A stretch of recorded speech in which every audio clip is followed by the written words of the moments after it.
We were very fascinated, and have been for a while, with the sort of social thrillers of the 70s, sort of Pakula's trilogy of Clute, All the President's Men, and The Parallax View. And I think we live in a time that's really ripe for taking that sort of social anxiety and putting it through the mill.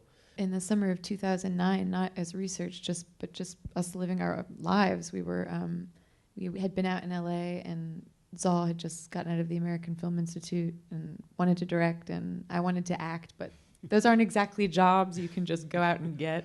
Right. So we were jobless, and we were young, and we were reading a lot about anarchist manifestos online and about the sort of freegan world, and we were intrigued, and so we set off to have an adventure, and we packed backpacks, and we went on the road, and we learned to train hop, and we lived on organic farms, and then met people, and lived with anarchist collectives, and then lived in squats, and we went back and forth across the country, and we went back to LA and kind of made 2 movies in that same sort of spirit, Another Earth and Sound of My Voice, which were very handmade sort of collectivist films, and we couldn't really shake the experience of that summer still, so we started writing about it, I think, as a way to make sense of how it opened us, and thought it would be more fun to embed it in an espionage thriller.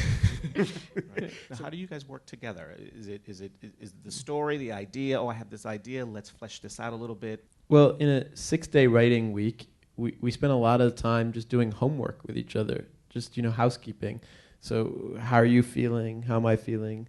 What are you reading? What am I reading? Sharing those kind of things with each other. And then when we feel like the tracks are clear and clean, we start sending the ideas back and forth. And they start I think they start like amoebas. They're so gelatinous. They're so fragile that, we never write on the computer or anything. For months, we spend just passing the gelatinous amoeba from one person to the other. Because if you're negative, if your partner is negative with you, or if they're always positive, right?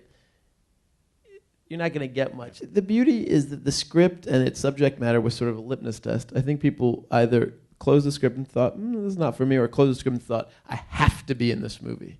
And so, Ellen Page was one of those people. So when we sat down with her, she was just a kindred spirit. She just was ready for adventure. And I think that was true across the board. I think your scenes with Patricia Clarkson are pretty terrific. She's intense. She's the kind of actor that I always think of acting as like a percentage of how much you're in it. You want to be 100% in this alternate reality that you've created. But I think a lot of times when we're watching acting, it's like someone's at like 80, 90, and that's exceptional acting. But, things sneak in. And Patty's one of those people who's so good and so in it that she pulls you in it with her. Now, another question for you too, Brit. I mean, you're wearing 3 hats: your producer hat, your co-writer hat, and your actor hat. How do you manage? But you're running on a kind of adrenaline because you're so excited to get to tell the story that even though you've been shooting, for 12 hours and it's now like 4 a.m. and you're rewriting pages and that the longer you keep rewriting, the less sleep you're going to get for the next day. But you want to make them as good as you possibly can, and so you feel this like energy coursing through you to do it. Now, who plays Spin the Bottle these days? I thought what I loved about it was that these adults wanted to be taken so seriously in what their ideals were, but they sit around and play Spin the Bottle. I thought that was kind of brilliant. I'm glad that you feel that way, because that was actually an experience we had on the road. And it was so sincere. And you realized, first, of course, when you're getting into it, you're like, this is weird. I mean, come on, this is like a middle school game. Didn't we get over the idea of kissing each other? But then you play the game, and the same thing that happened on the road happened on set. Because at some point, Zal came in the room, and we'd done it according to the script a couple of times. And then Zal walked in and was like, look, you guys have been in character for a month now. You know who you are. Spin the bottle and see where it lands for real and play the game.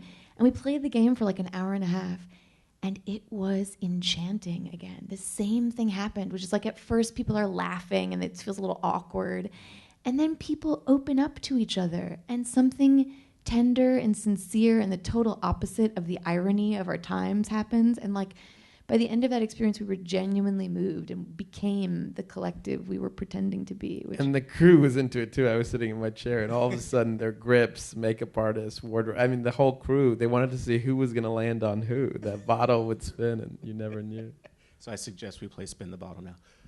We can do that. You can play I'm totally down. Spin the mic. Spin the mic. Spin the mic.